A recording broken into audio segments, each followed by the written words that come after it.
चलिए देखते हैं इस एनर्जीज में क्या निकल के आता है। जो भी रीडिंग आएगी करियर, लव लाइफ, किसी भी बेस्ड पे आई रीड इट आउट। कुछ भी ऐसा नहीं है कि ऐसे आएंगे तो मुझे ऐसे ही करना है, नहीं। जैसे जैसे एनर्जीज आएगी मैं उसको ही रीड करूँगी, ठीक है। सो आप में से कोई भी ये चीज़ सुन सकता है, no matter what the age is, किसी भी टॉपिक पे। जैसे जैसे आती है एनर्जीज मैं उसको करती हूँ नेक्टर। बैलेंस आपकी लाइफ में मेजर बैलेंसिंग की एनर्जीज मुझे दिख रही है अभी करेंटली, या जिससे भी आप डील कर रहे हैं। बैलेंस आता हुआ इस रिश्ते में दिख रहा है। द सायरन, सायरन की एनर्जीज है। कुछ आपको अभी यहाँ तो आप लोगों के बीच में, आप दोनों के रिश्ते में कुछ तो चल रही होगी, आर्ग्यूमेंट्स चल रही होंगी, या नो कांटेक्ट सिचुएशन चल रहा होगा, या फिर अगर बात भी हो रही होगी तो ना बात करते हुए भी ऐसी एनर्जीज होगी कि टॉकिंग जोन होगा, रिलेशनशिप चल रहा होगा, बट एक स्टॉर्म की एनर्जीज आई है। तो आप समझ सकते हैं कि आपके पर्सन ज़्यादा ध्यान नहीं दे रहे होंगे, या नो कांटेक्ट, बिल्कुल ही बातचीत नहीं है, बहुत ही ज़्यादा ट्रबल चल रहे हैं आप दोनों के रिश्ते में। सो ऐसी एनर्जीज मुझे अभी करेंटली आप लोगों के रिश्ते में दिख रही है। या फिर ऐसा लगता है कि आप दोनों के बीच में बहुत ज़्यादा कन्फ्यूजन्स है, ठीक है। फैमिली कॉन्फ्लिक्ट्स, आप दोनों के बीच में कॉन्फ्लिक्ट्स कुछ ऐसा लग रहा है। But the seed and creator, मुझे लगता है कि आपके रिश्ते को एक नई शुरुआत मिल रही है। आप ये हर टैरो रीडिंग में पॉजिटिविटी सुनते ही होंगे कि अब तो सब कुछ अच्छा होगा, अब तो कुछ भी दिक्कत वाली बात नहीं है ना। ऐसे ऐसे आप सुनते होंगे कि आपको बहुत ही प्रॉब्लम वाली बात बताते होंगे, वे पॉजिटिविटी दिखाते होंगे।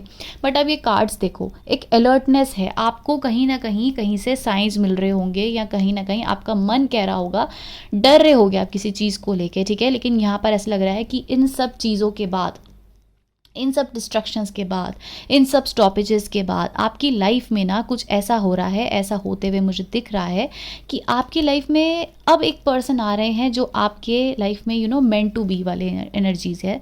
द सीड, ये इंसान या जिनसे भी आप डील कर रहे हैं या करने वाले हैं, ये आपकी लाइफ में एक नई शुरुआत लाएंगे। द वन, ये ही है वो पर्सन जिनके लिए आप सोच रहे हैं, the creator and the king. तो आप समझ सकते हैं कि यहाँ पर एक नए तरीके से शुरुआत हो रही है किसी चीज़ की, ठीक है। बनाया जा रहा है, करा जा रहा है। आप लोगों को शायद बेबी ब्लेसिंग्स भी मिल रही होंगी, या फिर किसी एनर्जी से आप लोग ऐसे कॉन्टेक्टेड हैं कि वो आपको हर अथॉरिटेटिव एनर्जीज आगे फॉर्म करना चाहते हैं। अगर वो अभी तक आपसे बात नहीं करते होंगे, ठीक है, अभी तक आप लोगों के बीच में बहुत ज़्यादा स्ट्रगल्स रहते होंगे, आप कुछ उनको समझाने की कोशिश करते होंगे, या फिर आपने अभी तक जो भी समझाया होगा, ये पर्सन समझना चाहते हैं। इस रिश्ते में एक काफ़ी ज़्यादा शांति आने वाली है, कामनेस आने वाली है, ठीक है। यहाँ पर एक नए तरीके से आपको लगता है कि शायद ये पर्सन मुझे कभी भी नहीं समझ पाएंगे, कभी भी नहीं समझ सकते हैं। ये अपनी ही लाइफ में फोकस्ड हैं, कुछ भी हो जाए मैं इनके दिल में कभी आऊँगी ही नहीं या आऊँगा ही नहीं, ठीक है। ऐसा कुछ आपकी एनर्जीज़ है। बट यहाँ पर एक मेजर ट्रांसफॉर्मेशन मुझे दिख रहा है, द क्रिएटर। आप समझ रहे हैं, द सायरन को एकदम ही इंटरसेक्ट कर रहा है द क्रिएटर, जिसका मतलब है कि यहाँ पर एक बैलेंस आ रहा है, यहाँ पर एक एनर्जीज ऐसी आ रही है जो आपको एक अलग ही तरीके से एक नई शुरुआत देगी। आपको लगता है कि ये पर्सन कभी भी उस लेवल तक नहीं समझ पाएंगे इस रिश्ते को, या जो आप इनको समझाना चाह रहे हो, इस हार्ड वर्क को वो नहीं करना चाहते हैं। बट यहाँ पर आई है ऐसी एनर्जीज, ठीक है। थ्रेशोल्ड, ब्लॉकेजेस, कुछ ब्लॉकेजेस है, the stone, the blockages, exactly.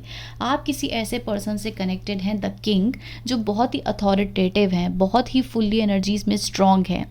But यहाँ क्या चल रहा है ना कि इस पर्सन के लाइफ में पहले कुछ भी नहीं था, अंधकार था, ठीक है। बहुत ही नेगेटिव ऊर्जाएं थी, बहुत ही नेगेटिविटी थी। बट द हार्ट, आपकी एंट्री हुई है, आपसे इनको एक एम्प्टी रूम में इनकी एक ब्लेसिंग्स आई है, ठीक है। द स्टोन, यहाँ पर एक ब्लेसिंग्स हैं। और अब एक एनर्जीज ऐसी आ गई है जहाँ पर ये फिर से ब्लॉकेजेस क्रिएट करना चाहते हैं, और इन चीज़ों में आप भी अवेयर हैं कि इनको हो क्या गया है, बैलेंस क्यों नहीं आ रहा है। बट आपको डिवाइन बता रहे हैं कि यहाँ पर बैलेंस है, the nectar, exactly as I am explaining to you, कि यहाँ पर बैलेंसिंग है। ये पर्सन धीरे धीरे, अभी तक इनको प्रॉब्लम ये होती होगी कि आप इनको जज कर रहे हो, आप इनको इस बेसिस पे इनकी लाइफ में आ रहे हो, या इनको इस बेसिस पे जज कर रहे हो। ये कुछ भी हो सकता है, फाइनेंशियली या किसी भी बेसिस पे इस पर्सन को ऐसा लगता है।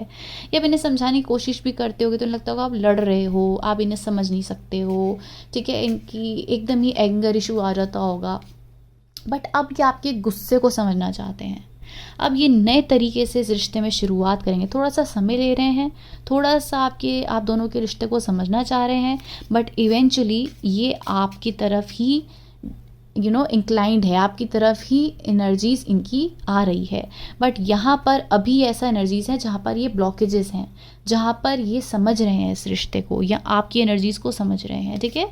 सो नेक्स्ट मैं देखती हूँ कि नेक्स्ट इनके थॉट्स क्या हो सकते हैं। द शेप शिफ्टर, देखा, मैं आपको बता रही हूँ ना, बिल्कुल शिफ्टिंग होने वाली है इनकी एनर्जीज की, बिल्कुल शिफ्टिंग होने वाली है, जहाँ पर पॉजिटिव आउटकम आ रहा है और एक बैलेंस भी आ रहा है। द जज, ये सही गलत को समझेंगे। हो सकता है अभी तक इनको समझाते होंगे और ये नहीं समझ रहे होंगे, तो उस चीज़ में डिफरेंस आ रहा है। अब ये समझने की कोशिश करेंगे, ठीक है। एंड मुझे लगता है कि इस पर्सन का स्पिरिचुअल एनर्जीज भी बहुत स्ट्रांग हो रही है इस समय, स्पिरिचुअलिटी की तरफ ये इंक्लाइंड हो सकते हैं। आपको एक ये साइन मिल जाएगा जब ये स्पिरिचुअलिटी की बातें करेंगे, स्पिरिचुअली एनर्जीज़ को स्ट्रॉन्ग करेंगे, तब आप समझ सकते हैं कि इनके जो भी ब्लॉकेजेस हैं मन में, जो भी ईविल आई है, जो भी ब्लॉकेजेस हैं, वो सब के सब हटने वाले हैं। बहुत ही पॉजिटिव एनर्जीज़ हैं यहाँ पर। The crone, the venom, very negative energies, very negative energies, and the cap. इनको अपने चक्रास पे काम करना है गाइस। द ऑर्फन, ये अपने आप को बहुत अकेला समझ रहे हैं अभी, बट यहाँ पे प्रॉब्लम यही है कि यहाँ पर एंडिंग भी है, ठीक है। यहाँ पर इनको अपने एटर्नल चाइल्ड में धीरे धीरे, आई थिंक आप एक हीलर हैं इनकी लाइफ में, एंड आप इनकी लाइफ में बहुत प्रॉस्पेरिटी ला सकते हैं, इनके लाइफ में एनर्जीज पॉजिटिव ला सकते हैं, ठीक है। वॉम्ब, द टेम्पल, आप बहुत स्पिरिचुअली हाई हैं, आप में से कुछ लोग बहुत स्पिरिचुअली आए हैं, एंड मुझे लगता है आप इस एनर्जीज़ में हैं कि आप इस पर्सन की तरफ काफ़ी पॉजिटिव आउटकम देखना चाहते हैं इनकी तरफ से, ठीक है। अब आप लोगों के रिश्ते में हम एक फ़ाइनल देख लेते हैं कि फ़ाइनल आप दोनों के रिश्ते में क्या आउटकम एक्सपेक्ट कर सकते हो आप। इस रिश्ते का फ़ाइनल आउटकम, इस रिश्ते का फ़ाइनल आउटकम प्लीज़, इस रिश्ते का फ़ाइनल आउटकम क्या हो सकता है, क्या एक्सपेक्ट कर सकते हैं। द थ्रेड,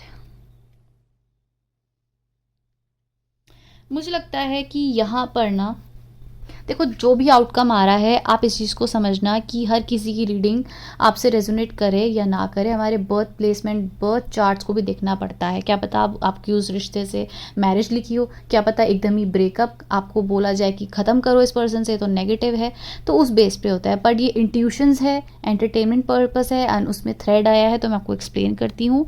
द थ्रेड बता रहा है कि आप दोनों को एक ब्लैक ईविल आई से, नेगेटिविटी से बाहर निकलना है। फाइनल आउटकम यही है, आप दोनों को एक दूसरे को बैलेंस आउट करना है, ठीक है। स्पिरिचुअल अवेकन होना है, यहाँ पर यही एनर्जीज आई है, स्पिरिचुअली अवेकन होना है आप दोनों को एक दूसरे के लिए, और यहाँ पर एनर्जीज पॉजिटिव रखनी ही पड़ेगी। आप दोनों ही एक दूसरे को बैलेंस करने के लिए आए हो। ये इनकी एनर्जीज या आपकी एनर्जीज बहुत अंधकार में है, आप इनको यहाँ लाइट में, पॉजिटिविटी में ले जाने के लिए आए हो, बैलेंस करने के लिए आए हो। ये है इस रिश्ते का आउटकम। अब इसमें मैरिज होगी या नहीं होगी ये हम नेक्स्ट रीडिंग में देखेंगे, बट फिलहाल एनर्जीज ये आई है कि यहाँ पर बैलेंसिंग की बहुत ज़रूरत है। फाइनल आउटकम इस रिश्ते में ये है कि बैलेंस करना है, अंधकार से आपको इस पर्सन को बाहर निकालना है, स्पिरिचुअलिटी में लेके आना है, बैलेंस आउट करके स्पिरिचुअलिटी में लेकर आना है, और इस पर्सन को अवेयर करना है, ठीक है। ये हो सकता है इनके ऊपर किसी ने लुक एट दिस, यही मैं बोल रही हूँ कि इस पर्सन को किसी ने ब्लैक मैजिक में भी कर सकते हैं, ठीक है, या इस पर्सन को अपने अंदर बहुत ही ज़्यादा स्पिरिचुअलिटी को अवेकन करना है, इनकी तरफ किसी ने ब्लैक मैजिक भी कर सकते हैं। बहुत ही स्ट्रॉन्ग एनर्जीज है। द टीयर, बहुत मुश्किल होती है इनको इस एनर्जी से बाहर निकलने के लिए, बट आई एम श्योर आपको इनकी लाइफ में इसीलिए भेजा जा रहा है कि आके आप इनको हील करो, इनको शांत करो।